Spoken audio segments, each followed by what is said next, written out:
sekitar 7.000. Berapa tuh? Berapa unit itu?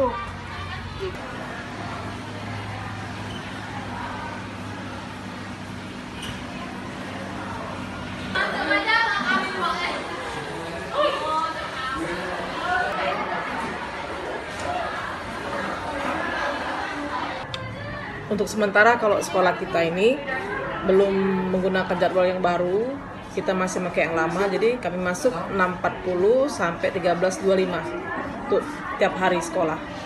Kalau untuk kedepannya nanti mungkin ada perubahan juga ya? Insya Allah mungkin kami berubah dalam jangka waktu 2-3 hari ini.